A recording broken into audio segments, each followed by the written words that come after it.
He turned a $50 mistake into a $1 million empire, and no one believed him until it was too late. In a quiet corner of Spring Grove, Pennsylvania, surrounded by farmland and silence, a man named Jim Shaw began building one of the strangest success stories in American business. His empire wasn't made of steel, gold, or code. It was made of worms, yes, the squirmy little creatures that most people step over after rain. Decades ago, long before anyone called it eco-friendly or sustainable, Jim was just a kid in Connecticut who wanted to make some pocket money. His father, a fisherman, told him to go dig worms and sell them to local anglers for 40 cents a dozen. It sounded like child's play, but it planted a seed that would later grow into something extraordinary. At first, there was nothing glamorous about it. Jim would come home from school, grab a shovel, and start digging in the backyard, rain or shine. He put up a small hand-painted sign that read, "Worms for sale." It was the kind of business neighbors chuckled at. A boy selling worms? Cute, but not serious. Yet that boy had a spark. He began paying neighborhood kids a penny per worm to help him dig. One afternoon, after paying out a whopping $10 for $1,000 worms, he laughed to himself. He had just spent all his earnings. But that's what made Jim different. He didn't see a dead end. He saw a system, a process that could scale if only he could find the right rhythm. Years passed. Jim went to Colgate University, studied hard, graduated in 1983, and entered the real world. He took a solid, respectable job in trucking and logistics, working long hours to support a growing family. But behind the professional image, that strange little idea, worm farming, never left his mind. He'd tell friends about it over coffee or family dinners, and they'd laugh. "You're really still into worms." Some would joke. It was embarrassing sometimes. Worms weren't exactly a dinner table topic. But Jim had seen something others didn't. While most people thought of worms as bait, he started realizing their hidden power. They were natural recyclers, turning waste into rich compost, nature's fertilizer. In the 1970s and 80s, America wasn't talking much about recycling or sustainability. Trash was just trash. Composting was something farmers did, not suburban families. But Jim saw change coming. People were becoming more aware of the environment. The Go Green movement was emerging, and he had a feeling that someday people would pay real money for what worms could do. Still, the idea sounded ridiculous. Sell worms to gardeners? By mail? No one thought it could work. His family was supportive but skeptical. His friends teased him. Even he sometimes doubted himself.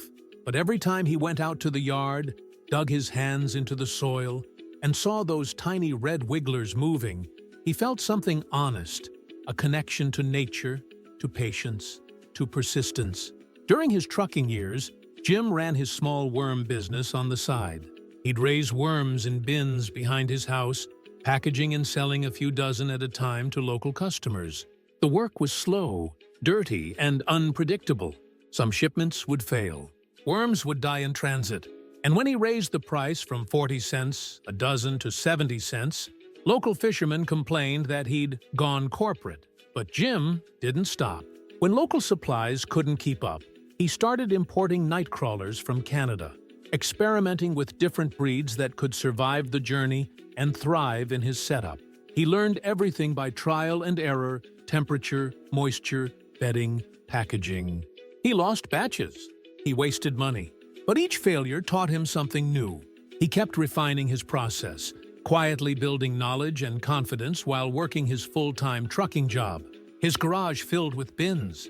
His weekends disappeared into feeding, sorting, and counting worms. He wasn't making much, maybe a few $100s here and there, but he was learning how to farm life itself, how to build a living product from the ground up. Most people would have quit. Who wants to come home from a 10-hour shift and spend their night handling worms? But Jim wasn't chasing glamour, he was chasing possibility. And that persistence, that refusal to give up on something everyone else found foolish, became his greatest advantage.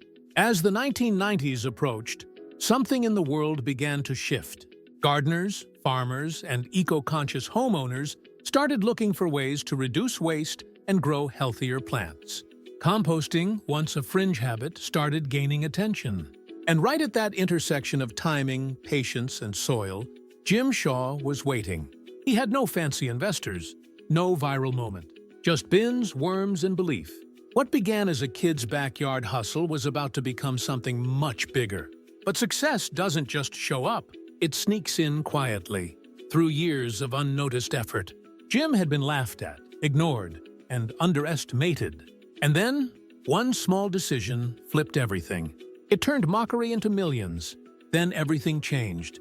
By the late 1990s, the world was waking up to a new idea: going green. Organic gardening, recycling, and composting were no longer just hobbies for nature lovers. They were becoming part of mainstream life. People were searching for ways to reduce waste, grow their own food, and reconnect with the earth. And right when this wave began to rise, Jim Shaw was standing at the shore, ready to ride it. For years, Jim had been selling worms mostly as fishing bait. But now, customers began asking something different. Can these worms help with composting? That single question changed everything. He realized that his little creatures were more than bait. They were a natural solution to one of the world's biggest problems: waste.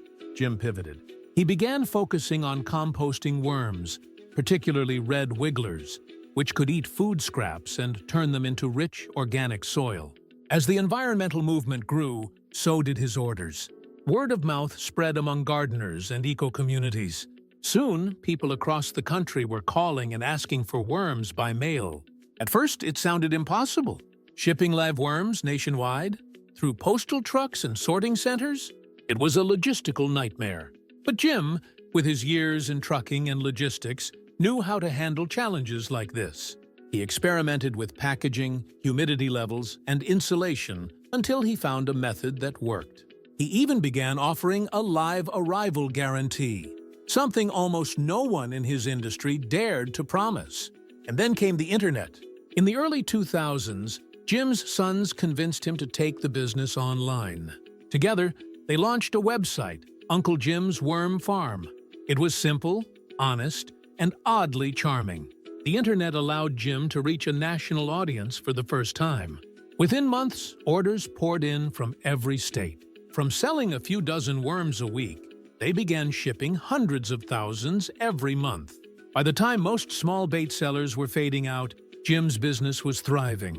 The company's product line exploded, from just worms to more than 50 items including composting bins, worm tea, soil conditioners, and guides for home composting. Here's where it gets unbelievable. The media caught on. The Oprah Winfrey Show, major newspapers, and even university magazines began featuring the story of the man who built a million-dollar business. From worms, people couldn't get enough of it. Jim's story was strange, simple, and inspiring. Proof that success doesn't always come from technology or trend, but from understanding the earth itself. But he wasn't ready for what came next. With fame came pressure. The business grew faster than expected. Orders doubled, then tripled. Emails flooded in from across the country. Can you ship to Alaska?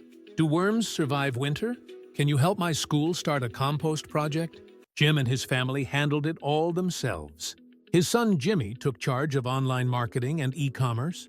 John, another son, ran the farming side, managing thousands of bins, monitoring moisture, and ensuring production kept up. His daughters Anne and Mary handled customer service and administration. The entire family became part of the operation. It was chaos. Beautiful, muddy chaos. Days turned into nights as the family packed, labeled, and shipped orders. Each box contained a living ecosystem, a few pounds of red wigglers that would travel across America to help turn waste into soil. Jim often said they had more or less mastered how to mail worms. That line wasn't just funny, it was true.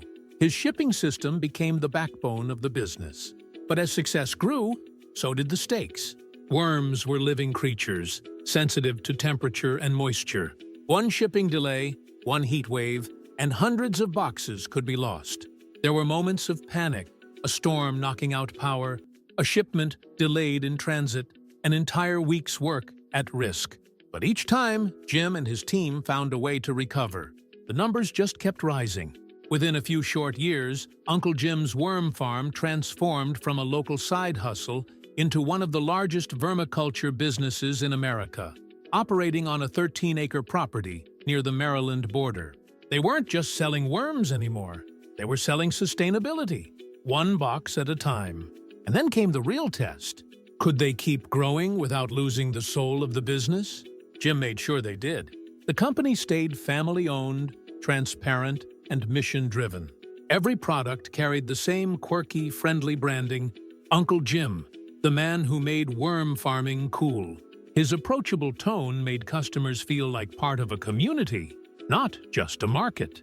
Fast forward to today, and Uncle Jim's Worm Farm is a cornerstone of the composting world. It's a brand known in schools, gardens, and green organizations across the U.S. Their website ships nationwide, and Jim's story is now used in business schools to teach about niche innovation, how to dominate a small market by doing one thing better than anyone else. Of course, not everyone can pull this off. Most people would have quit long before the first profit arrived. Worm farming isn't glamorous. It's slow, dirty, and uncertain. But that's exactly why Jim succeeded, because no one else wanted to do it. He didn't just sell worms, he sold a vision, a belief that waste can become life again. He proved that sustainability and profit don't have to be enemies, that patience can be more powerful than speed, and that sometimes the craziest ideas make the biggest impact. He proved that weird ideas can become wild fortunes if you're brave enough to look foolish first. Would you ever take a risk this crazy? If it could make you millions?